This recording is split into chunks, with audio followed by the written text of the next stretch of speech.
خبر شامل کرتے ہیں فیصل آباد سے بیورو چیف سید احمد رضا شاہ کی رپورٹ کے مطابق ہیڈ کانسٹیبل محمد علیم جھوڑر کے بہنوئی اور حاجی علی حاجی طالب حسین کے بھائی معروف سماجی شخصیت حاجی صفدر سیال مدینہ شریف والے کا رسم چہلم ان کی رہائش کا چک نمبر 445 کافے میں انتہائی عقیدت اور احترام کے ساتھ منایا گیا، جس میں نام علماء کرام و نعت خوان نے شرکت کی۔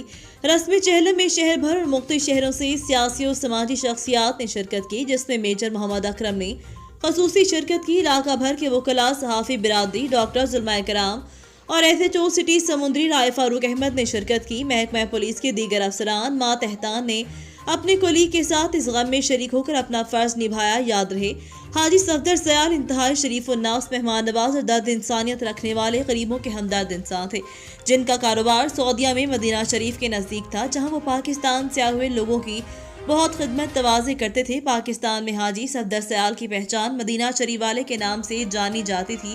پاکستان سمندری ضلع فیصل آباد کے نزدیک ان کا گاؤں چک نمبر 445 کافی ہے، جہاں انہوں نے سعودی عرب کی طرز سے ڈیرہ اور مہمان خانہ بنایا ہوا ہے، جو کافی مشہور ہے۔